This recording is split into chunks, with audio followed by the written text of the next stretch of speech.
Welcome to Love You a Brunch, the podcast for foodies and those who'd rather be brunching. Hi, I'm Jodi Stapler. Today we're speaking to Karen Washington. Karen Washington has been a community activist striving to make New York City a better place to live. As a community gardener and board member of the New York Botanical Gardens, she worked with Bronx neighborhoods to turn empty lots into community gardens. As an advocate and former president of the New York City Community Garden Coalition, she stood up and spoke out for garden protection and preservation. As a member of the La Familia Verde Garden Coalition, she helped launch a city farms market, bringing fresh vegetables to the community. Karen is a Just Food board member and a Just Food trainer, leading workshops on growing food and food justice across the country. In 2010, she co-founded Black Urban Growers, an organization supporting growers in both urban and rural settings.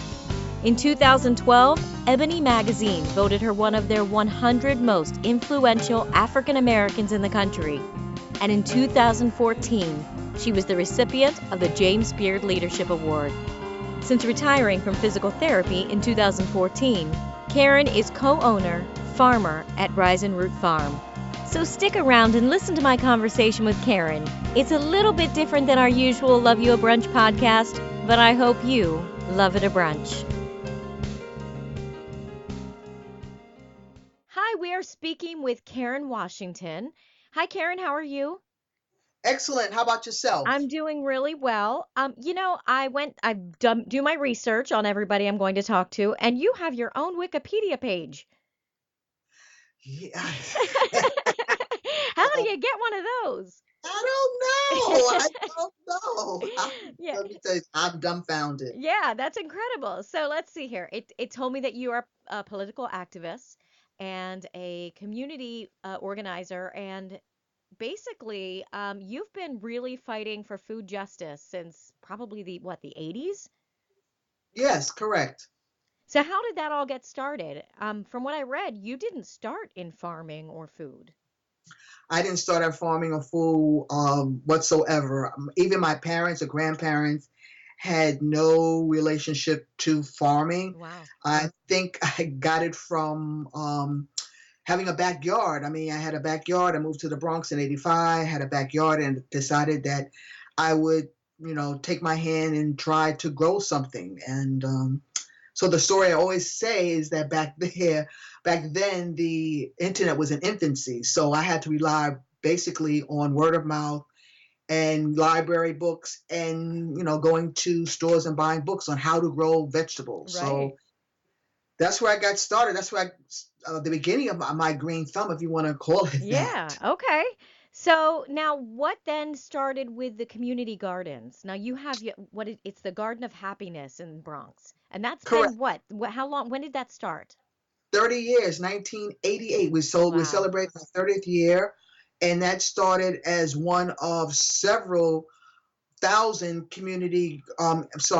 vacant lots that was throughout New York City, starting in the early 1970s, all throughout the 1980s, when many municipalities were undergoing fiscal crisis, and so in my particular instance, that vacant lot was supposed to be an additional single family homes. But when the developer got there, it was too much in terms of bedrock, how much money he would have to pay out of his pocket, so he left it. And so for 3 years, my American dream became my American nightmare. Oh. So the Wikipedia page says you were pretty much protesting about against Giuliani and things that what did he want to do? Like just get rid of all of the lots or Yes, definitely. I mean, so I think there was an air of complacency throughout the 70s and 80s and 90s whereby community residents really got and turned these empty lots into community gardens. And I think what it was really a way of people taking back their neighborhoods. I mean, yeah. a lot of these community gardens and vacant lots were located in marginalized community with limited resources, and so they had to rely on their community, and I think that's why they call community gardens. And so you thought you were doing the city a favor by beautifying the neighborhood, decreasing crime. But Giuliani was thinking about development, and he was Mm. thinking about ways that now all of a sudden these communities started to look good. So let me sort of start taking these community gardens and offer them up to the highest bid. And so what he did was he did not even sit down to speak with community residents. He just figured that in the dark of night, Hmm. under really under the cloak of suspicion, he decided that he was going to try and auction off 100 community gardens. And so, looking back then, it was really heart wrenching.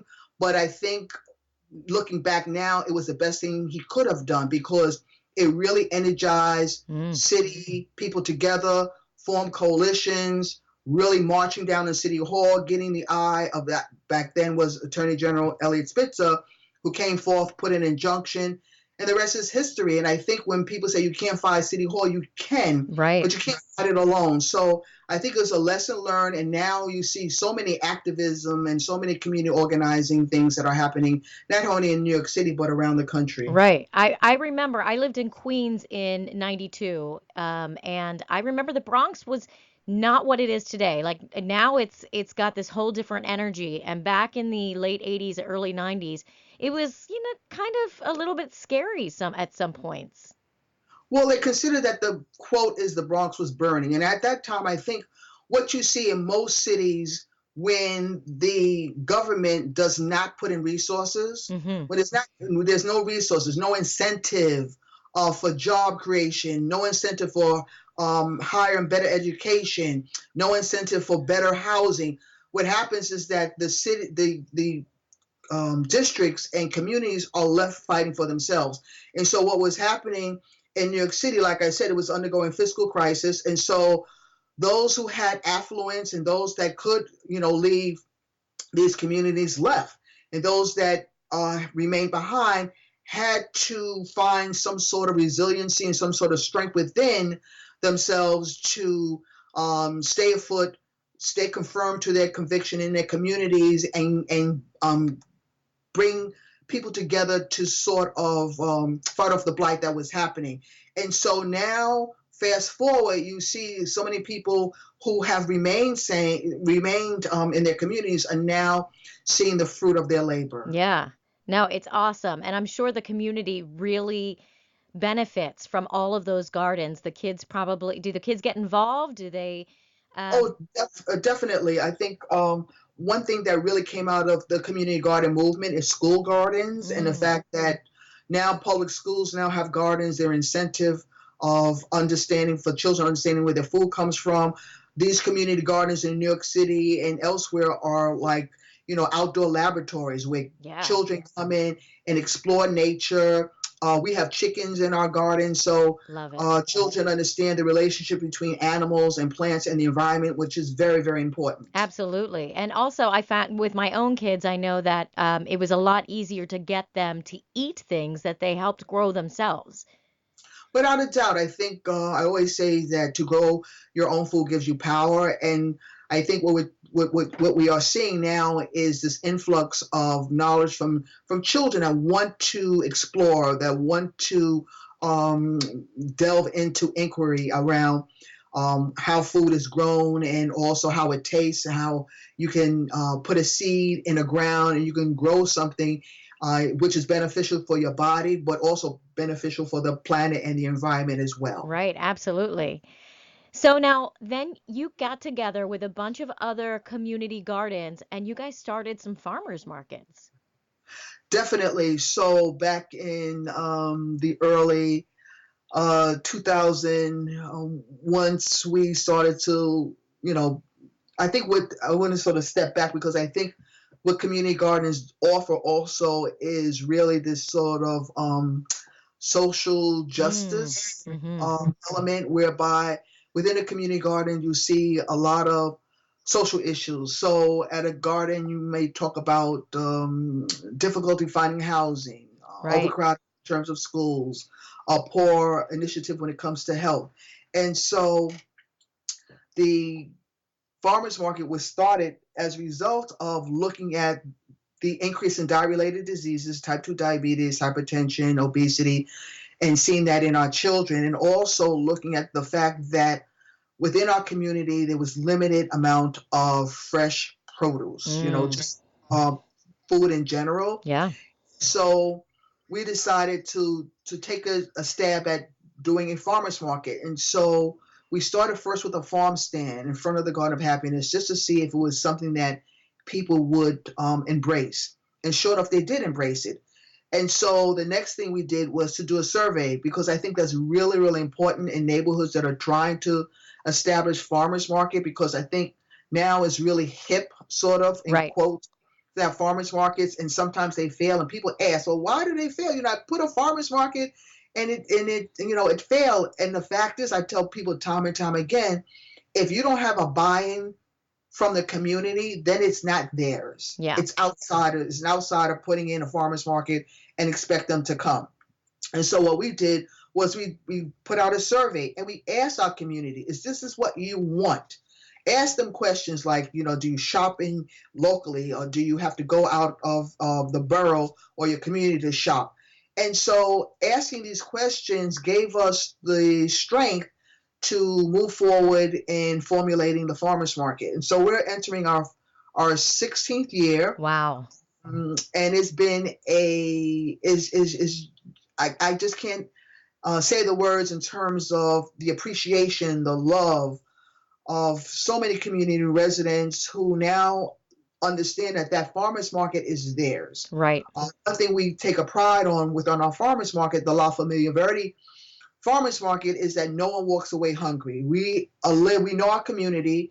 We know some of the issues that are plaguing our community, and one is hunger and poverty, which is a shame, something we'll talk about later. But if someone comes to our market and says, look, I just got out of jail, I just lost my job, I just got out of the hospital, I need to feed myself and my family, we say, take a bag and take as much as you want. And I think that's really, really important when it comes to the concept of food and what we are as a society. How do we turn our back on people who are hungry? And I think it's a testament to the people in the community, the heart and soul of people in the community, and how we look out for one another. Right. So that is such a great thing, to bring all those people together and give faces to those people, and actual, so many times you live in a city and you walk past even your neighbor and never say hi.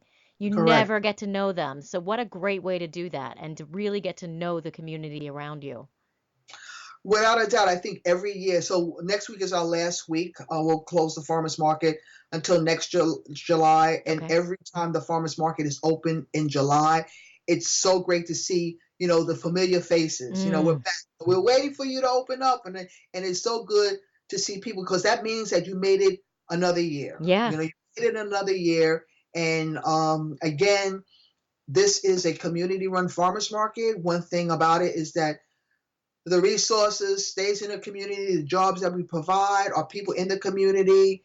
The volunteerism that happens is in the community. And so, when I leave the farmers market, I walk up and down the street and people see me because I live in the community. I'm the face of the community. So I'm not like coming down, extracting resources and money, and then moving out. I have a one-on-one with my community, which is really important to me. Wow. Yeah. So much respect for you. I have so much respect for you.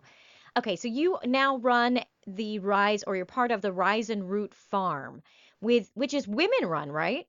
Correct. So we say we trade in our Metro cards for tractors. Okay. And so it's three of my friends. We all started out in community gardens. And so what we decided to do is that we wanted to figure out if maybe we can grow more on a larger scale. And so we were able to find 3 acres of land up in Chester, New York, which is an hour and 15 minutes. So I commute. So certain days I'm up there. So on Mondays I'm at the farm. Tuesdays I'm home. Wednesday, Thursday, Friday I'm at the farm. And part Saturday, and Sunday I'm back in the Bronx. So Okay. I'm wearing two hats. I'm wearing my urban farming hat, where I still maintain my plot and my community garden. And then several days out of the week I'm upstate. Yeah. at Rise and Root Farm, which is in Chester, New York, and we're four women. We do a lot of things by hand. We are Some of us are women of color, some of us are LGBTQ women, and so what we foster and our mission is really around food and social justice. That everyone has a right to food that is nutritious, that's safe, that's local. Everyone has that right to food. Absolutely. So we make sure that that happens. Yeah. Oh, that's great. Girl power and diversity. That's awesome. Yes, we call ourselves women who farm. And there you go. So now how did that get started?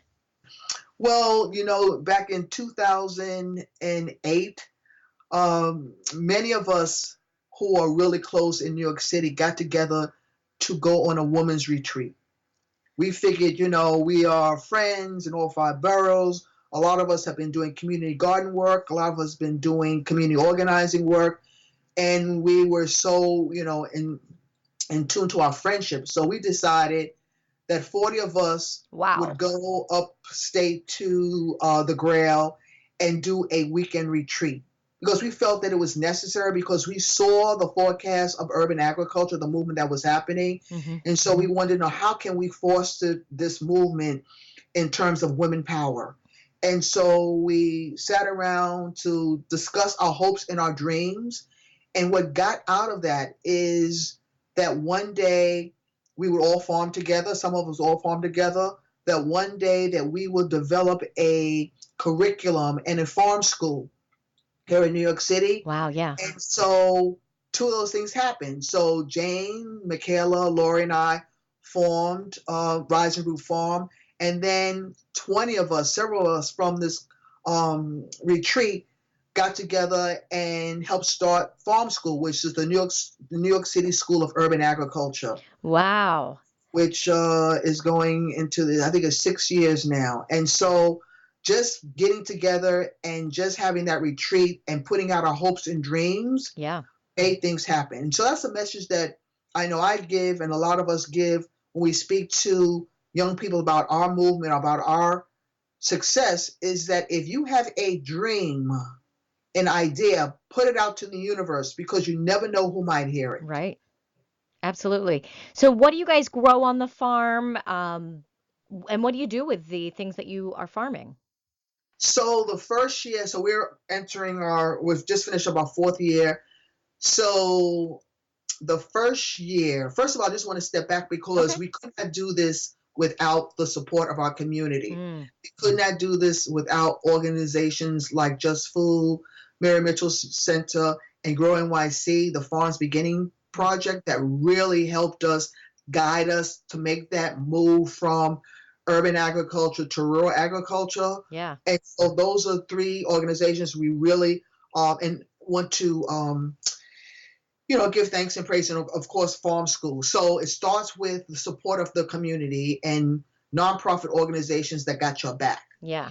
And so the first year, coming from New York City where you're growing everything, so we figured we got 3 acres, we're going to try and grow everything. So we try to grow different types of kale and collards and all types of flowers and found out it was Yeah. overwhelming because we had to understand, first of all, we are a for-profit farm. And so what we're trying to do is find a way to make farming profitable. Yeah. Very hard to do. And then how to make it profitable on a limited amount of acreage. Right. And so, getting out there and seeing this vast amount of land and getting really excited about it and planting so many different varieties of vegetables and flowers and herbs. Woo! It Yeah. was it was overwhelming because what we found out the first year is that it was labor intensive.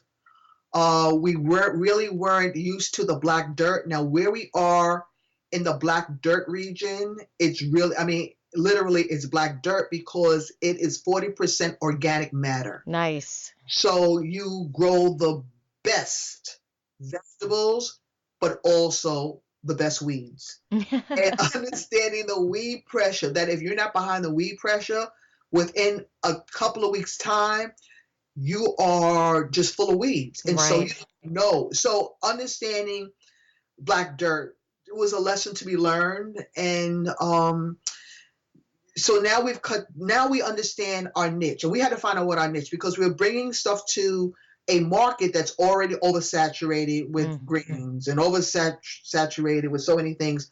So what was it that when we would go to market stood out? What is it that made customers excited when they came to our market? And what we found out was our heirloom tomatoes. Our heirloom tomatoes, all our herbs, our Lysianthus flowers. Those are the things that when people come to Rise and Root, or they come to La Familia Verde, what stands out is our heirloom tomatoes. Okay. Stands out. And so finally getting that niche was, I think, really was an eye opening for us, and also a way for us now to think about making money. Because let me tell the audience, to be honest with you, farming is hard. It's labor intensive, and really finding a way to pay for your lease agreements, pay for your infrastructure, pay for your equipment, your seeds.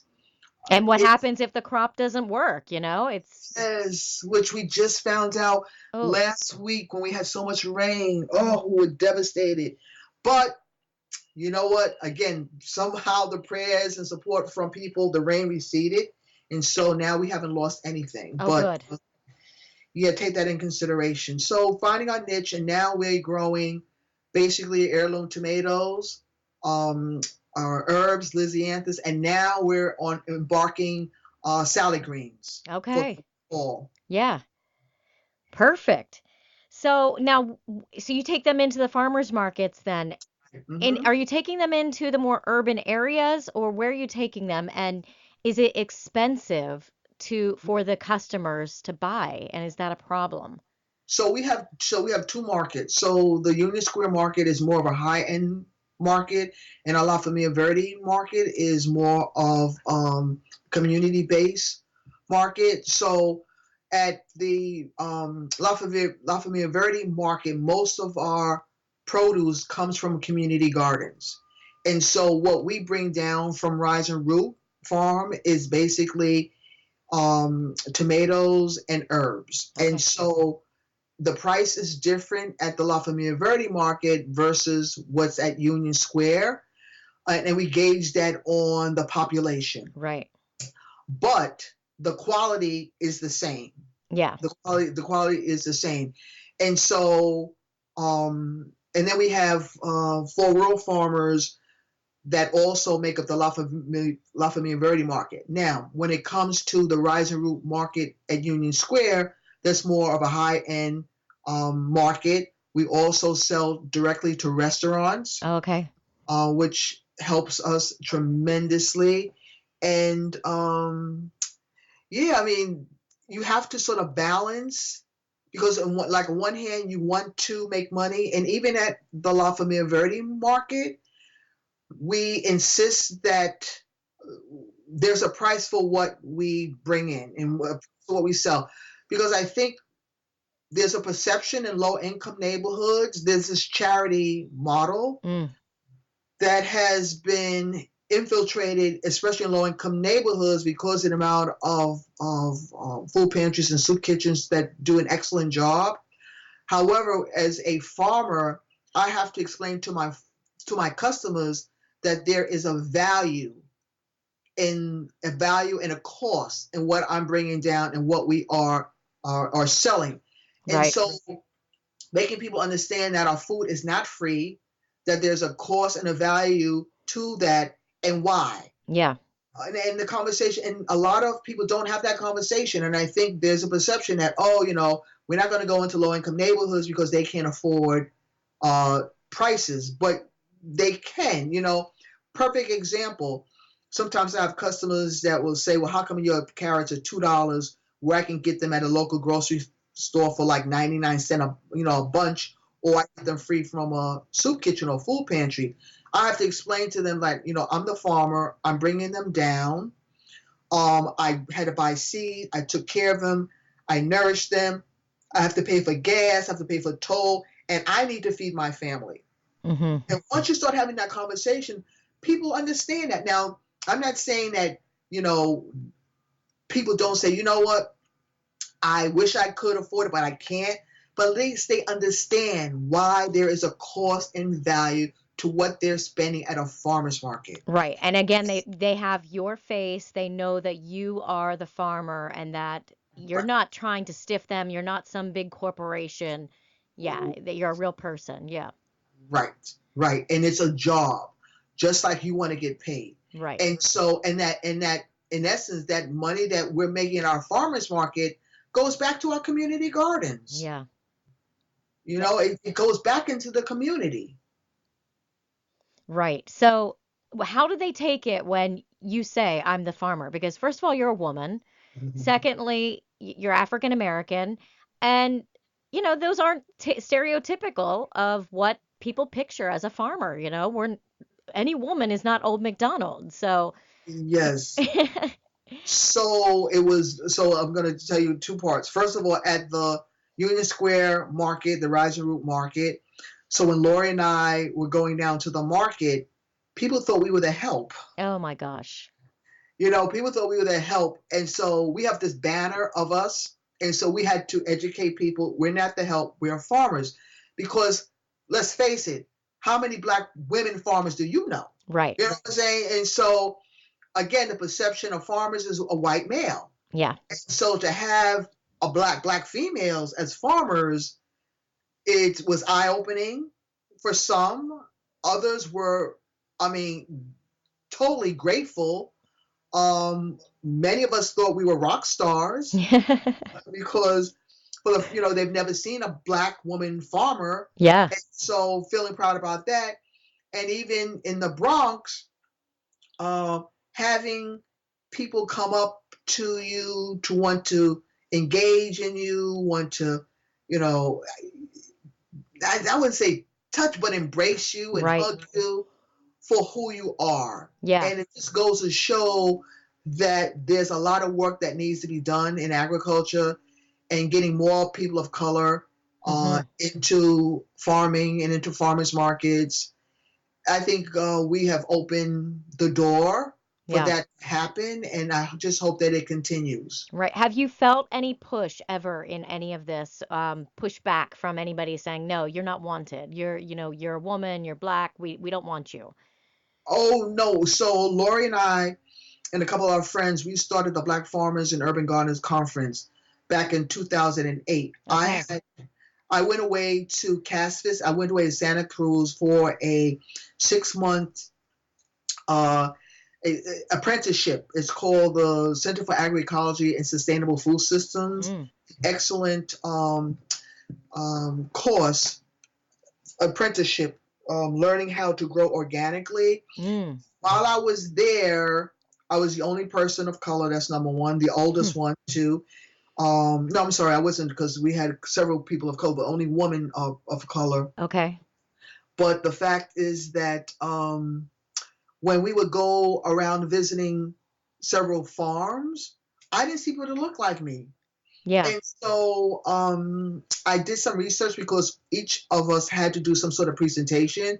And so my presentation was the plight of the black farmer.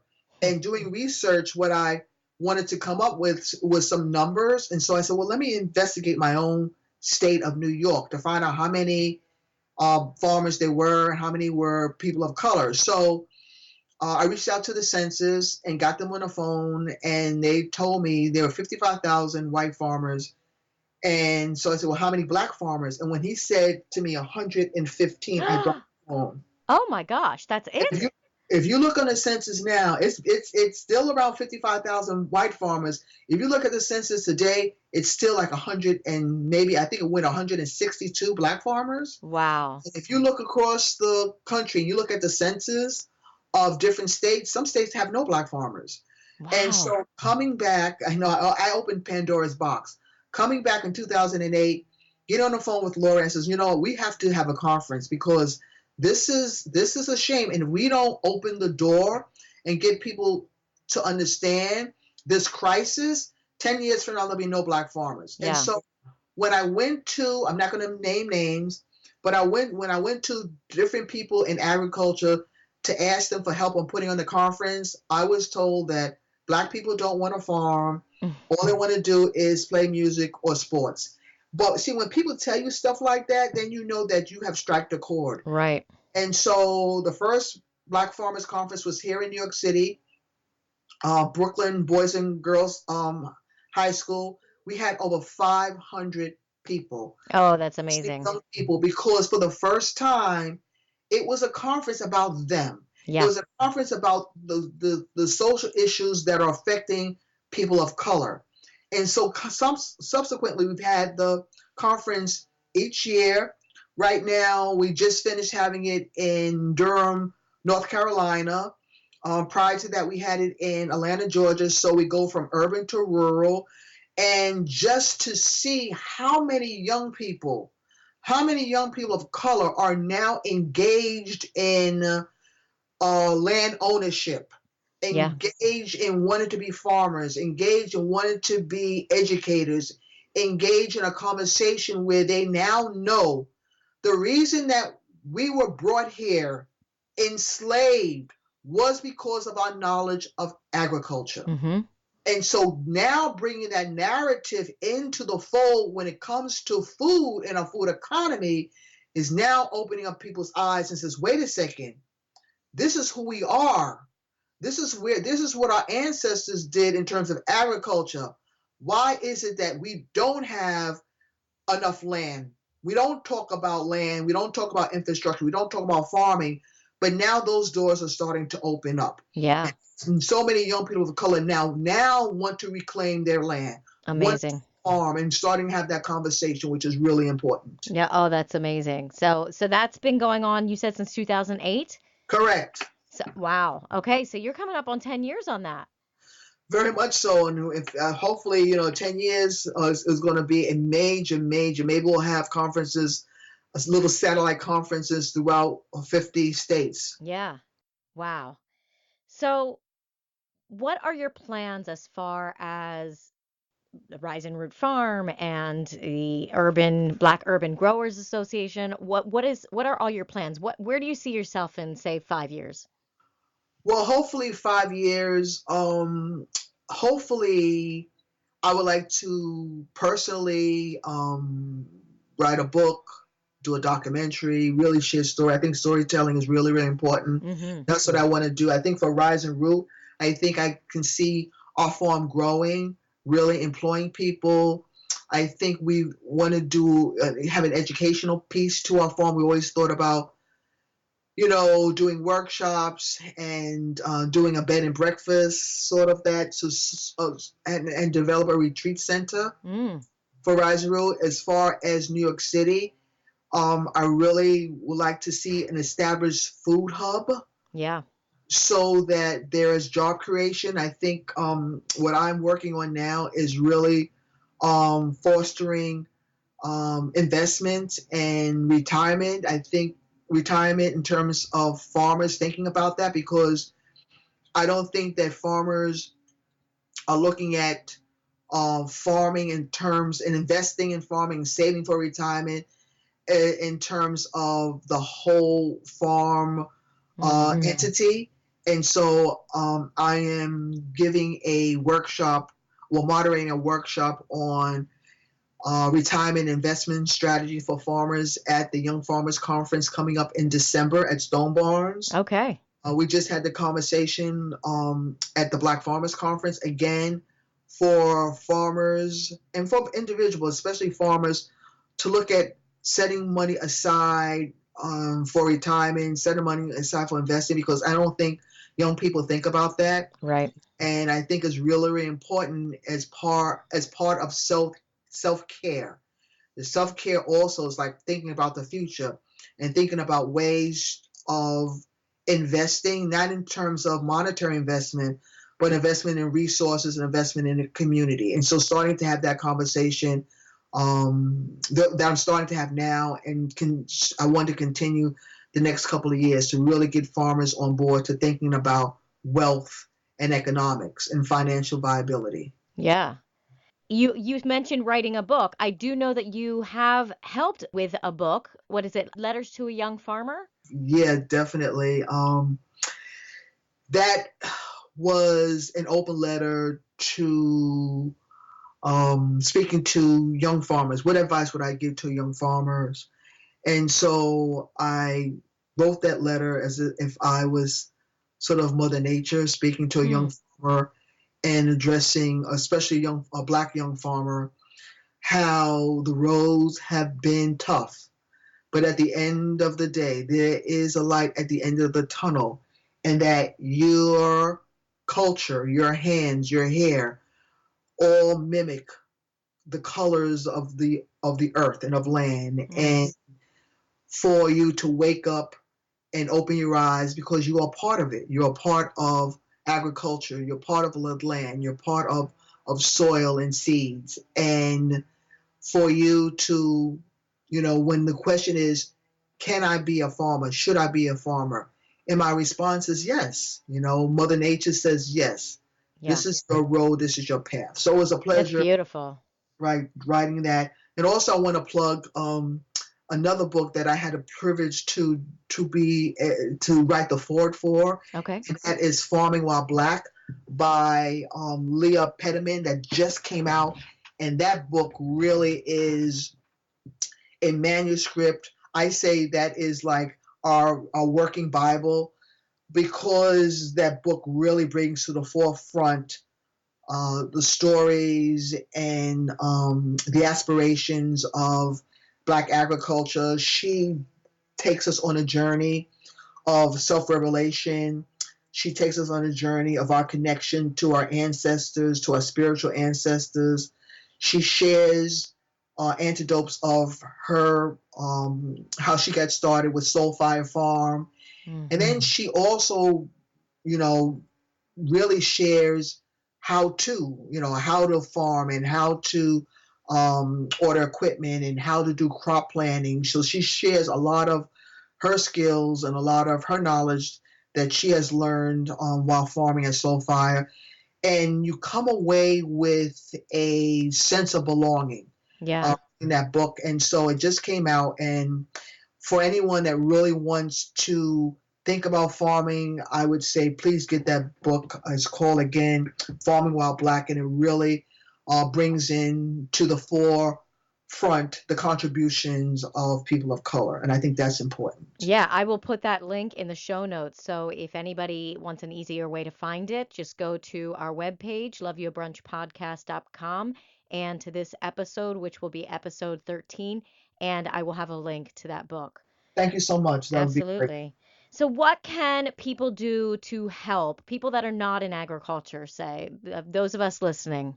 Yeah, so I try to tell people, so folks, we have one race here, and that is the human race. Mm-hmm. The scare tactics that you are hearing are falsehoods, baseless, because at the end of the day, the human right is for everyone to be able to eat food that's healthy. Mm-hmm. And so, in a country with so much wealth, the question we should be asking ourselves is why is there hunger and poverty? Yeah. Why is there homelessness? Why do we have to go through work stepping over people because they don't have a roof over their head? Or people on the train begging? We need to ask ourselves as a society why this is happening. And for those who have wealth and resources, you need to share it. Right.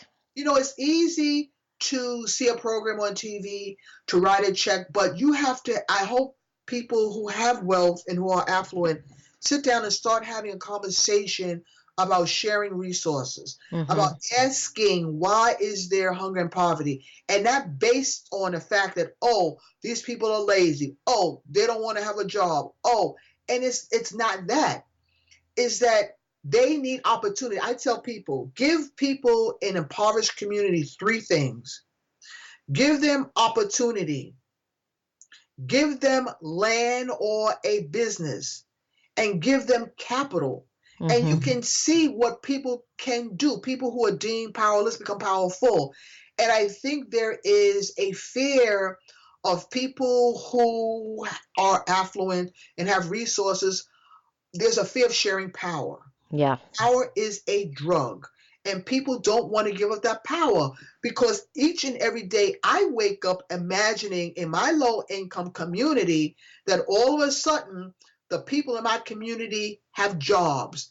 They own their own businesses. They're not pushed out from outsiders via gentrification that are coming in with ideas, with businesses, and pushing the people that have been here for so many years. Why not the people that have been here? Why isn't resources brought into the community so that they can stay here and they can own the cafes and the Right. Starbucks and they can own healthy food options?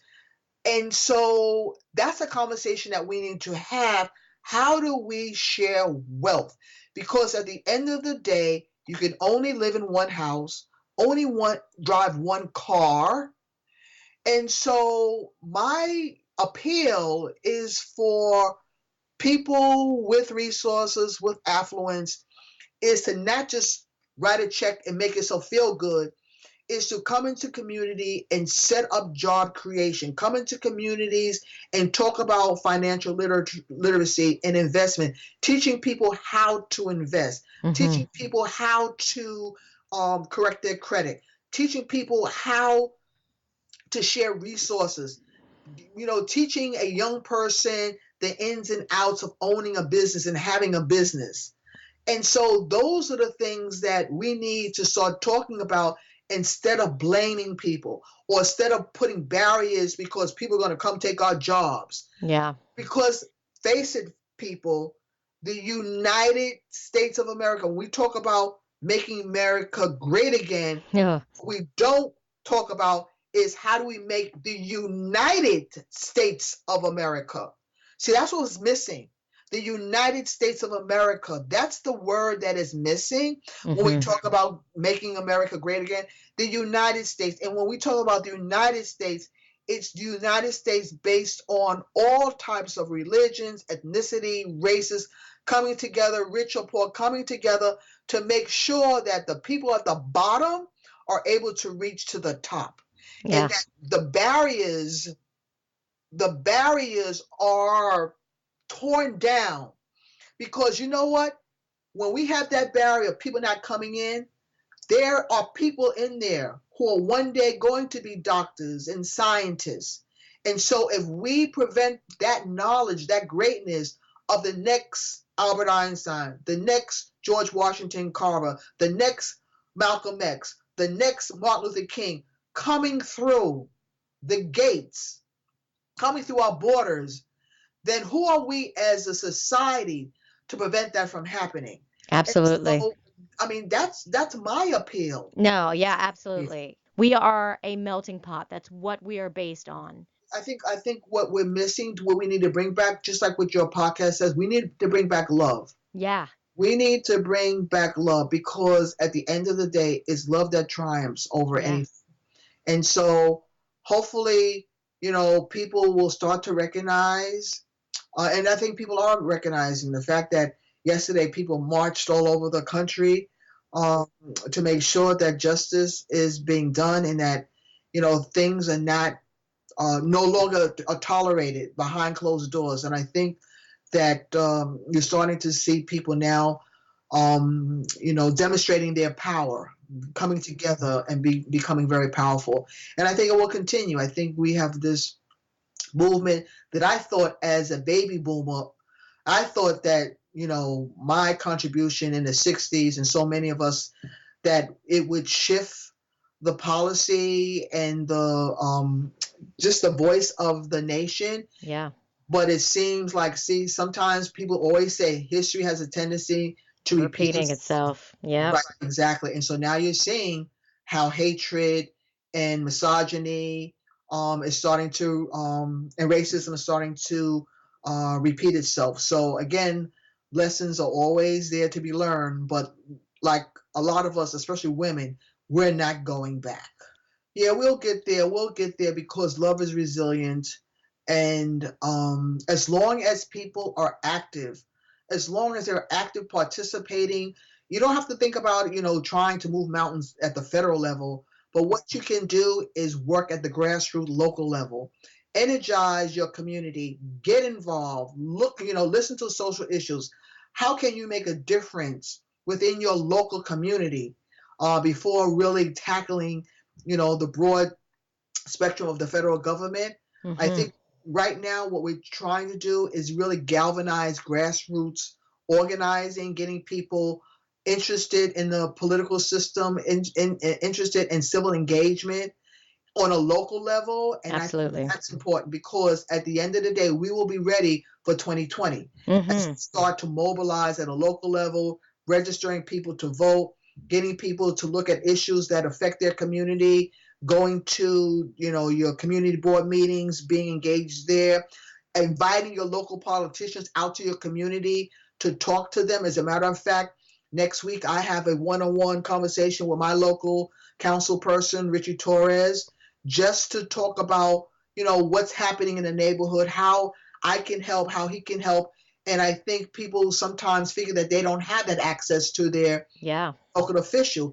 And sometimes it's just by picking up a phone call or just knocking on the door of your local politician and say that you want them either to come out to your community and speak or just do a one-on-one.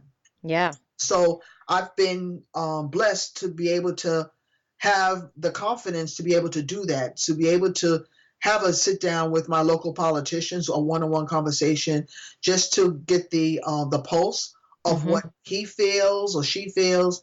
And so I just recommend that to your audience to do the same thing as well. Absolutely. It has been such a pleasure to speak with you today.